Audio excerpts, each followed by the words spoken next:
Assalamualaikum warahmatullahi wabarakatuh. Perkenalkan, nama saya Halimatus Sa'diyah dari program studi PAI-TPQ semester 5. Di sini saya akan menjelaskan tentang dalalah. Apa itu dalalah? Dalalah berasal dari kata dollah yadulluh yang berarti menunjukkan. Kata dalalah merupakan bentuk masdar yang berarti penunjukan.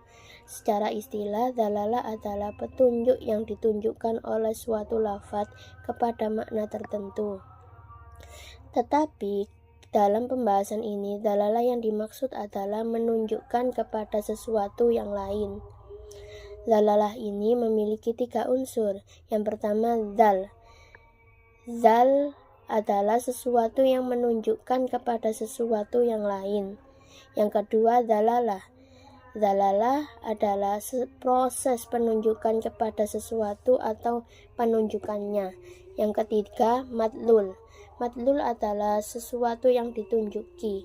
Contohnya ketika kalian mendengar suara orang yang sedang berdialog di lantai 1, sedangkan kalian berada di lantai 3, tanpa kalian turun ke lantai 1, kalian sudah mengetahui bahwa di lantai 1 ada orang yang hidup. Contoh lagi, sebuah rumah berarti menunjukkan sebuah bangunan tempat tinggal kita tinggal untuk berteduh. Zalnya itu adanya suara di lantai 1, sedangkan madlulnya adanya orang yang hidup di lantai 1. Itu yang dinamakan dalalah. Dalalah dibagi menjadi 2, yaitu dalalah lafdiyah dan dalalah ghairul lafdiyah. Yang pertama, dalalah lafdiyah, yaitu petunjuk suara muncul berupa ucapan atau suara yang diucapkan. Dalalah lafdiyah dibagi menjadi 3, yaitu dalalah lafdiyah aqliyah, yaitu petunjuk yang diucapkan dan dipahami dengan akal pikiran. Contohnya, orang yang berkata airnya meluap dari ember, akal langsung memahami bahwa ember itu terlalu penuh sehingga meluap. Yang kedua, dalalah lafdiyah tabi'iyah, yaitu petunjuk yang berupa suara secara alami tanpa kesepakatan bahasa. Contohnya yaitu seorang yang sedang bersin sambil berkata haju, lalu orang lain spontan berkata yarhamukallah. Bunyi bersin secara alami menunjukkan kondisi tubuh seseorang yang sedang sakit flu. Yang ketiga yaitu dalalah lafdiyah wadi'iyah, yaitu petunjuk yang sengaja dibuat oleh manusia untuk tanda atau makna tertentu atau syarat yang disepakati. Contoh kata zakat dipahami sebagai kewajiban mengeluarkan sebagian harta tertentu untuk golongan tertentu. Makna ini muncul karena kesepakatan istilah syar'i, bukan dari sifat alami atau akal manusia. Yang selanjutnya, dalalah lafdiyah itu dibagi menjadi 3. Yang pertama, dalalah mutabaqah, yaitu lafaz atau ucapan yang menunjukkan seluruh makna yang ditunjuk oleh kata secara utuh.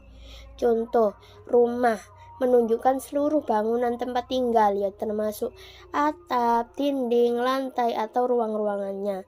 Hubungan antara lafaz dan ucapan rumah dan maknanya bersifat menyeluruh atau penuh.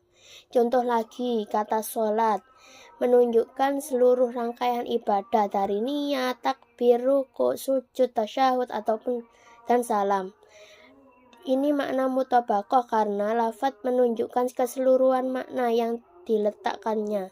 Yang kedua, dalalah tadammun, yaitu lafaz atau ucapan yang menunjukkan sebagian dari makna yang terkandung dalam kata itu. Contoh dari kata rumah tadi bisa menunjukkan hanya kepada atapnya atau kamarnya saja, karena atap dan kamar yaitu sebagian dari makna rumah secara keseluruhan.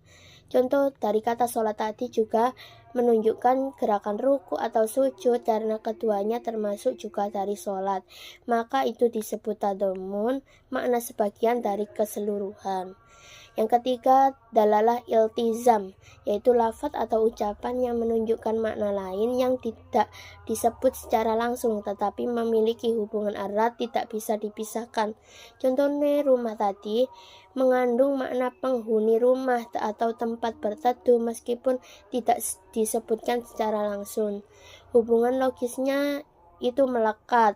Ada rumah pasti ada penghuni dan berfungsi untuk berteduh. Kata sholat mengandung makna kita harus menegakkan sholat dengan disiplin, khusyuk, dan menjauhi dari perbuatan-perbuatan keji.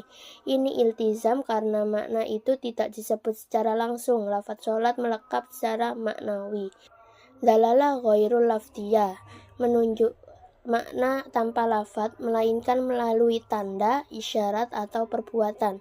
Yang pertama dalalah ghairul lafdiyah aqliyah, yaitu makna yang disimpulkan melalui akal karena adanya hubungan logis antara tanda dan makna. Contoh, melihat air mengalir deras dari atap rumah, akal menyimpulkan bahwa genteng bocor. Makna dipahami bukan dari kata tapi dari penalaran sebab akibat. Yang kedua, dalalah ghairul lafdiyah tabi'iyah, makna dipahami secara alami dari tanda-tanda fisik atau fenomena alam. Contohnya ketika seseorang menggigil, orang itu langsung memahami bahwa ia sedang kedinginan. Hubungan antara tanda dan makna terjadi secara alami tanpa perlu kesepakatan. Yang ketiga, dalalah ghairul lafdiyah wadi'iyah, yaitu makna muncul berdasarkan kesepakatan sosial atau simbol tertentu. Contohnya seorang wasit meniup peluit panjang dalam pertandingan menandakan pertandingan berakhir.